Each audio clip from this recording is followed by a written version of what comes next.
Welcome to the daily crypto, जहां हम करेंगे क्रिप्टो की बात चाय के साथ। तो आज हम बात कर रहे हैं बिटकॉइन की। हाल ही में इसकी कीमत में, खासकर भारतीय रुपए में, काफी गिरावट देखी गई है। हाँ बिल्कुल।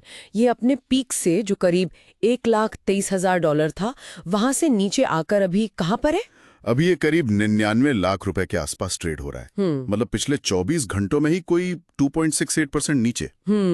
तो आज हम यही समझने की कोशिश करेंगे कि इस उतार चढ़ाव के पीछे की वजहें क्या हैं, जो हमें विश्लेषण मिला है उसके आधार पर। जी, और ये जानना जरूरी है कि भाई ऐसी गिरावट ना किसी एक वजह से नहीं होती।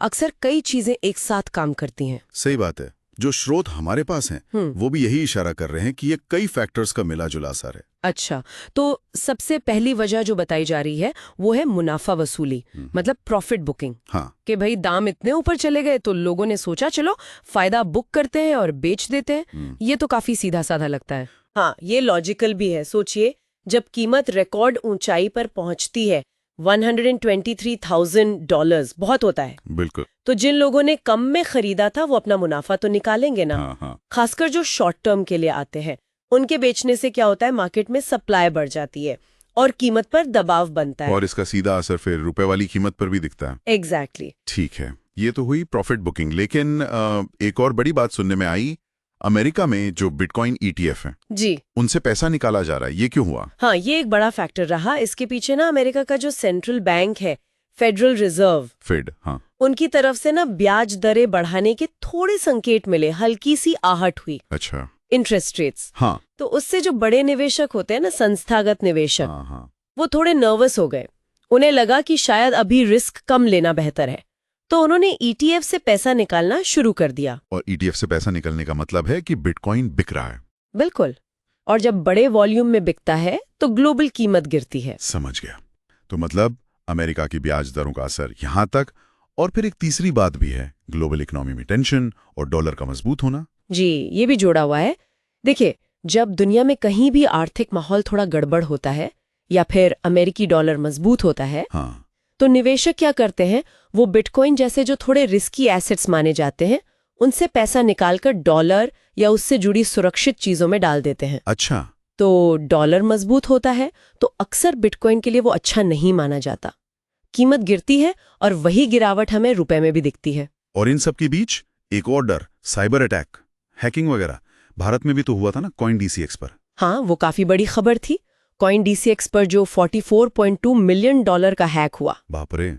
तो ऐसी घटनाओं से क्या होता है, निवेशकों में डर फैलता है। हाँ, भरोसा हिल जाता है। बिल्कुल, कि भाई हमारा पैसा सेफ है भी या नहीं। तो उस डर में भी कुछ लोग अपनी होल्डिंग्स बेच देते हैं। इससे कीमत पर और दबाव पड़ता है। तो मतलब कई सारी चीजें एक साथ हो गईं।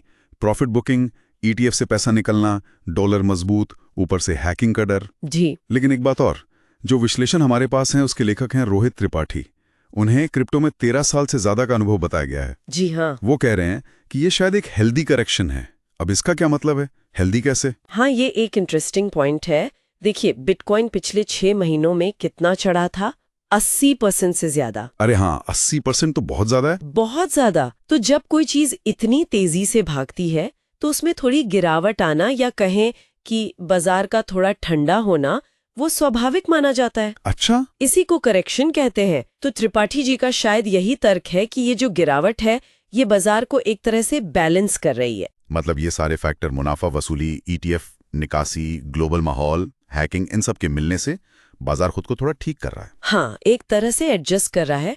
विश्लेषण में ये भी कहा गया है कि लॉन्ग टर्म में बिटकॉइन की जो फंडामेंटल वैल्यू है, वो शायद अभी भी मजबूत हो सकती है। तो संक्षेप में कहें तो गिरावट के पीछे मुनाफा वसूली है, ETF से निकासी है, डॉलर की मजबूती है और सुरक्षा की चिंता है। हाँ बिल्कुल, कहानी यही है।